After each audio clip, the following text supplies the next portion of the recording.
You know, I've been thinking a lot about my past ever since making my neurotyping chart. And it's not that that's an uncommon state for me. I I was just watching this video by Aiden Paladin, who is I don't know if she like is a psychologist. She studies psychology and makes videos about it. Um, I mean, I know she has like a degree, but I don't know what she does exactly. I haven't watched very many of her videos. I mostly know her as a Dick Show guest, but one of them showed up in my feed, and it was an analysis of the Karen, this modern social idea of the Karen that has been so infamous recently. And the way that she describes the Karen, um, as essentially like an entitled bitch who just like screams at people for being different or not giving her way. Um, you know, I mean, I just described that's the way it's presented in the video as like the worst. Like that's like the conception of the Karen is that they are like that, but like the analysis of the video is to explain like what causes that kind of behavior. Like what are the roots, and there's with all things in psychology a gradient and a lot of like related, a lot of different things that have that spring out of similar places, if you will, or where the differences are subtle, or where you can have attributes of all of them to varying degrees, But at the core of the Karen mindset is the we're really going all the way down. At the core of the Karen mindset, as she proposes, is the this is a perfect, absolutely perfect image. All right, look. This is some yin yang shit. All right, this is bipolar vibes over. I'm sober now, sorta see, as Denzel Curry would say.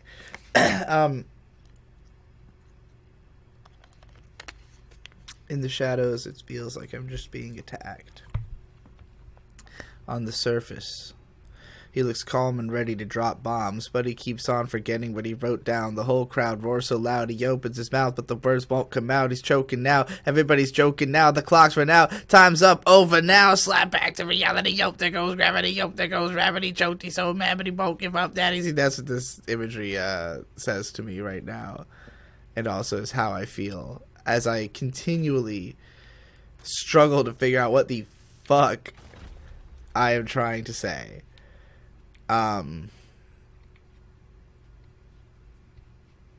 It gives me the opportunity to destroy myself as well. So, obviously, I took that opportunity because, Oh. Oh no, what have I done? Did I just, like, commit suicide? Metaphorically? Or did I, like, fight the state of despair? Did I reject the state? I'm not entirely sure what my actions have led to.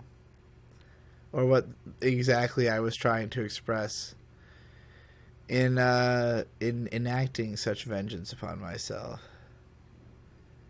But I will tell you this. That, in this video, Aiden Paladin talks about BPD and schizoid disorders, as well as narcissistic personality disorder, and, talking about some of the reasons that BPD tends to arise more, or not even reasons, but just like the fact that BPD tends to arise more in women, narcissism more in men. And it's really funny because throughout my career, I have had people accuse me of being narcissistic various times. I never connected with this because I don't have a very high opinion of myself. I, in fact, consider if anything, I am overly hard on myself to a point that it's pointed out to me by the people who are close to me. However, because of the fact that, what is successful in social communication is to present yourself as self-confident. And also because, like, the best way to become self-confident is basically to fake it till you make it. Like, it just makes the most sense logically to present yourself as self-confident. Because, like, there is no advantage to presenting your lack of self-confidence other than the potential that somebody will reach out to help you. But, like, is that what you are seeking to achieve in creating content? Is somebody to reach out to help you? In my case, literally, yes. But, like, you know, at the same time, I also want to live, and I also want to manage the relationships I have on my own terms because I'm extremely guarded. And I'm extremely guarded because I am extremely socially avoidant. And I'm extremely socially avoidant because I have deep-seated abandonment issues. And I have deep-seated abandonment issues because I got so much attention in my early childhood that I think I expected to get that much attention for the rest of my life. I expected everything to be given to me in the same way that information was given to me when I was a kid. And so it's easiest for me to communicate, like, how I came out the way I did by considering, you know, like, how I learned to be a person, essentially. Like, what did I expect to be the way that I intook information? Alright, so this was, before I made Befriending the Internet, this was one of my attempts to try and enter this, you know, to have a coming out video where I explain everything. And I only wrote the prologue because that was the only part that I really felt like I needed to get through at the time. Or maybe the only part I could get through at the time because I felt I had as firm an understanding of it as I was going to get without asking any questions of anybody. But so the prologue is stuff I barely remember, so I'm going to read through that. It's only a couple pages. How a Girl Became Digibro Then Stopped, a film by digi-nee. Prologue, stuff I barely remember. My name is Conrad Aaron Collins. I was born in a C-section on August 8th, 1991, weighing 8 pounds and 8 ounces. This coincidence was one of the first things that I learned about myself, taught to me by my mom when she read to me the baby book she'd kept chronicling the years which I couldn't remember myself, at an age when I'd remembered all of those things about myself going forward. I would remember. With such threadbare signifiers of personal identity, it is no surprise that my favorite number from that point forward was 8. My favorite letter, as per my first and last name, was C, and that these preferences would guide a substantial number of my actions for a significant amount of time. Human brains are built to recognize patterns to internalize data. Different neurology leaves different people predisposed to recognizing different pattern structures. Some learn best physically, some through straightforward instruction, some from seeing, and some from hearing. My personal fixation has always been audiovisual, as I spent the majority of my early childhood with my mother, who would play me sing-along tapes, music videos, and cartoons every day. My parents met in 1990 in Newport News, Virginia, where my mom had grown up and where my dad was stationed at the time in the Navy. They dated. This might be the wrong city, by the way. I'm sure my mom will correct me if it was Norfolk. They dated for 6 weeks before they got married because my dad was going to be restationed in California, where he was from, and my mom was worried that if she followed him out there and their relationship fell apart, then she would be stranded somewhere that she didn't know anyone. But if they got married, then even if that happened, the military would take care of her needs. Thus, it simply made sense to go ahead and do it. Neither of them was interested in a traditional wedding. My dad brought his Navy friends, and my mom brought her goth and punk friends, and they got married in the Cape Henry Lighthouse in Virginia Beach. The only reason my mom didn't wear a mohawk was that her mom convinced her that they should at least have some decent-looking wedding pictures in case the marriage actually worked out. They've been married for 30 years so far. Both of my parents lived nomadic and troubled youths. Their families were split from very young ages. Both were among a cluster of siblings, and neither ever had any kind of money. When my dad was in high school, he was deathly skinny, sometimes stealing just to eat, and he dropped out of school to join the Navy as soon as he turned 18, where he'd serve for, I think, 4 years before meeting my mom. He'd served for 6 years total. Just phrasing of that was... She'd had a single mother... oh. My mom had a single mother that bounced between skeevy boyfriends and moved houses constantly her whole childhood, leapfrogging around southeastern Virginia's Hampton Roads in a pattern my mom was eventually destined to repeat in her adult life. She bounced between various low-income jobs, busted her ass everywhere she worked, and usually made quick advancement to management positions. This work ethic was the common bond between my parents, which would eventually lead them both to managerial positions with various clothing stores after my dad finished his 6-year service and started working for a California-based skating brand called Basic. I barely have memories of the first 3 years of my life when I lived in California, but I've been told that my family moved house 7 times in that period. I also know that between my dad's long deployments, his love for beach volleyball, and brief stints getting into video games with his friends, my mom was left alone with me for a lot of the time, and herself living in a constantly shifting environment, she didn't have a ton of social connections or nearby family on her side.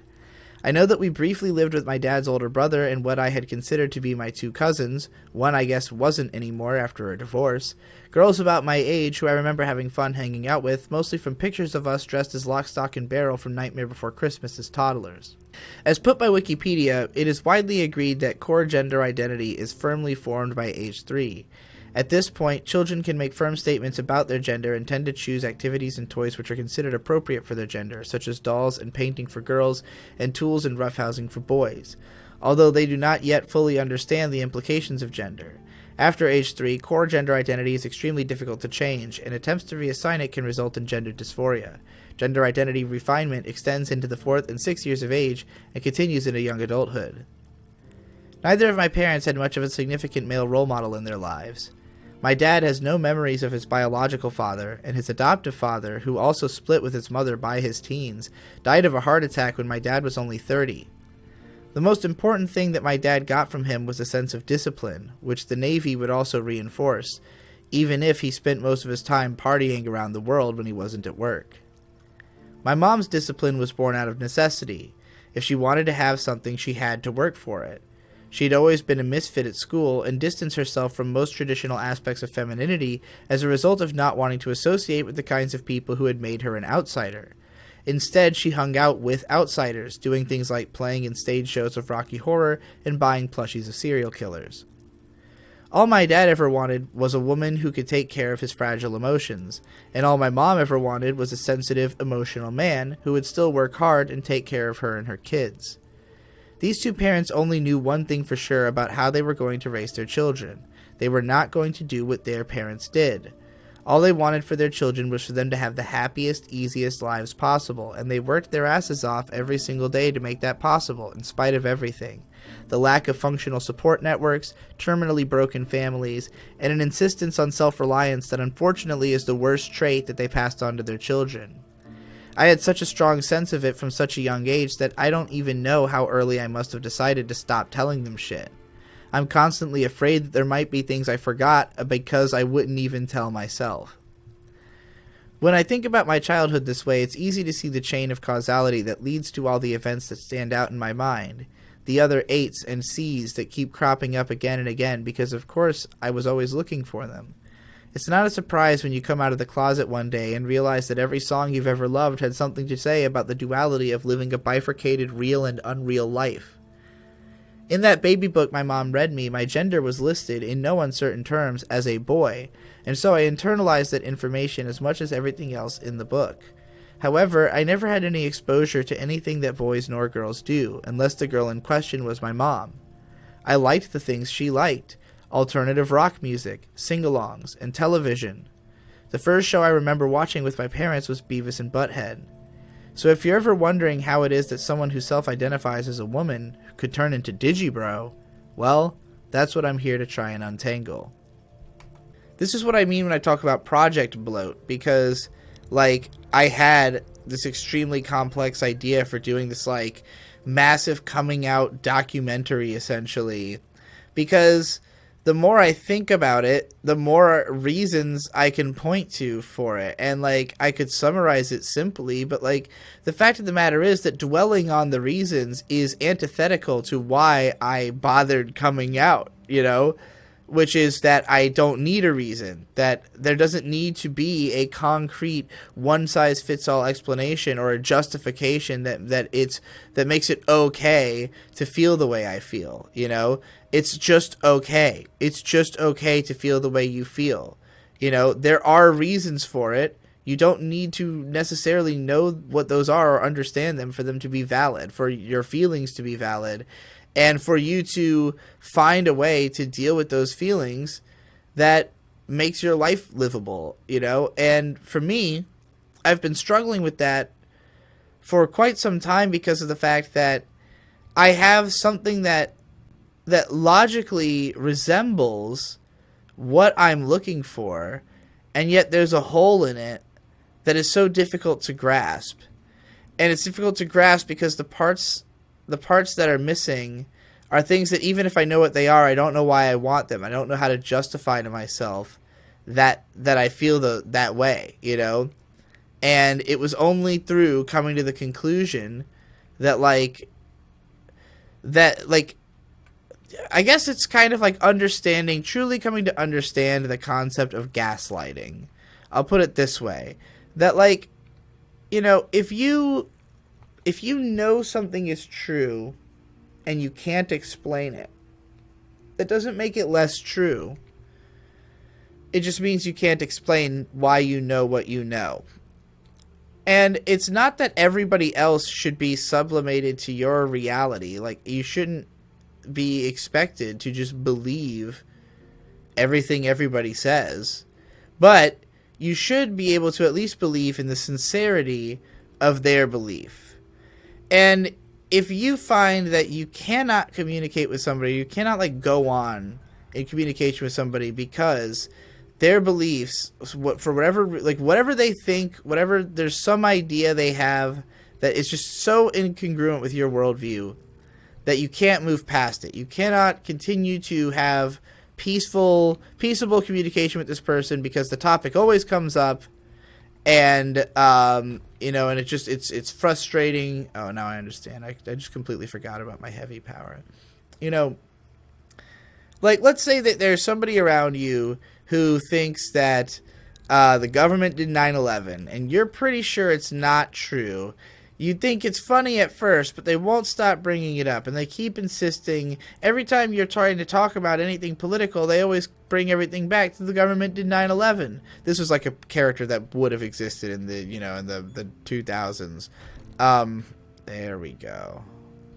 And like you're just trying to be like, okay, like, well, can we talk about this situation as if that didn't happen? Because, like, you know, even if it is true, it doesn't help us to interpret, like, you know, ways to move forward in whatever situation we're in, you know, because it can't be proven true. And so, you know, or if it can, then we do not have the means by which to do it. And will fixating on determining those means be the best way forward? Doubt, you know? So it's just like, you know, when you find yourself, I don't know why the fuck I literally lost. I got so lost in trying to make that metaphor make sense that I fucking did not know what I was saying anymore. Because in my head, all I'm thinking about is the Big Dig song. That's right, the government did 9/11. Like, as soon as I brought up 9/11, that song got stuck in my head and I could not stop thinking of it. So that's where my mind disappeared to, and that's why you lost that train of thought forever. It will never come back. Don't know what I was talking about. But we accomplished what we were trying to do in the game, by which I mean I, since you are not invested. Alright. Well, this is the exorcism. I live my life at its best in and out of notepad documents.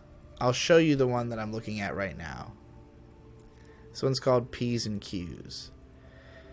So right here we have all the questions that I'm going to answer. You can see there's a massive amount for that. But all of these will be deleted after they are answered. Whereas the stuff at the top is stuff that I'm holding on to. So directly above the questions, we have a list of topics, any of which I could probably talk about for quite some time.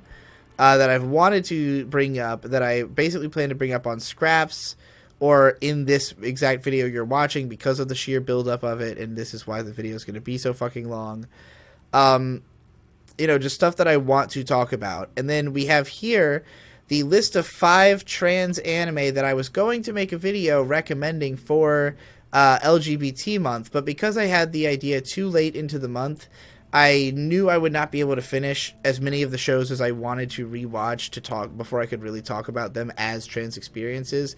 So it's kind of like in the heart of my gut, I knew I would not complete this video, but it was an excuse to watch all of Stop Hibari-kun, which I do not regret. And even if I don't now have, and I could just write a Otsuganzo tape about it, I guess, and probably get out all my thoughts, which is really the way that I'm trying to approach everything. We'll talk about that more as well. Here we have some lyrics I wrote. Didn't write any more of them, just it was what was on my head at the time, so I just spewed it out. And then here we have an extensive list of the psychic and other typings Pokemon that are in all the Pokemon games, like what games they're in, because I want to play basically a Sabrina character ripoff. Like, I'm playing as Baroness, but with the idea being that I am a Sabrina fangirl, psychic trainer who's only using psychic and other type Pokemon. So I made a list of all of them, concluding that Heart Gold and Ultra Moon have the most. So I'm, because I want to play on the computer, I've been playing Heart Gold. And Sword and Shield, though, also has Hatterene, who is my spirit Pokemon. So I really want to talk a lot about feminism, because I do think that I think that I had like a misguided view of feminism, one that I might even consider to call something akin to trans-exclusionary radical feminism, except that it wasn't very radical or that exclusionary, because I've always been pro-trans.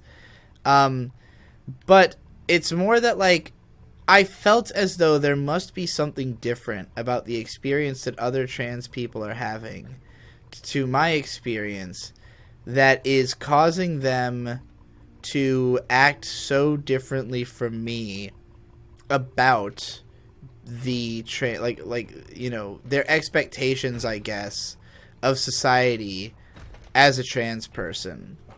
And I come from the anime community.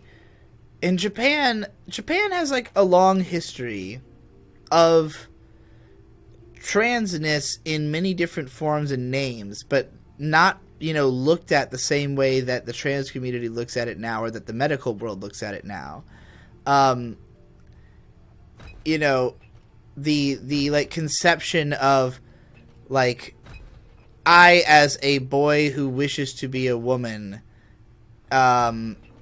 therefore consider myself a woman, like categorically, as opposed to something that has its own title and its own associations, is not something that they've really got in their culture at this point.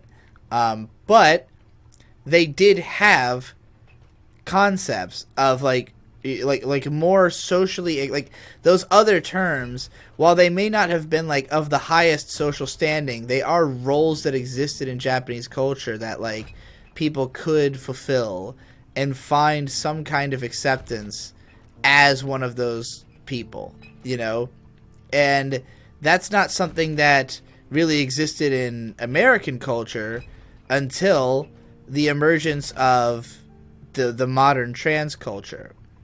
So for me growing up, I mean, granted, not to say that American trans culture didn't exist like throughout history. I know it did. I don't know very much about the history of it because I haven't really had the chance to start looking into it yet. With all the other shit I'm dealing with just in coming out. Like, I am very interested. I just have not looked into it. Mostly because I'm only just out thinking about it. But, like, I really don't know what the fuck I'm supposed to be doing This game sometimes requires you to think for like a second, and that's just like more than I've got. Like, what do I fucking... I just need to like hold this position or something? Like, I need to walk off of oblivion. What do I have to do to make you want me? What do I have to do to make you understand? What do I have to do to make you want me? And if I can't make you want me, then tell me, what do I have to do? Anybody remember that song? I haven't heard that one in a while. Probably because it's not that good. Alright, well, I broke a weird thing. I guess I'm going to give up on Gris again for now, because I don't know what the fuck is going on.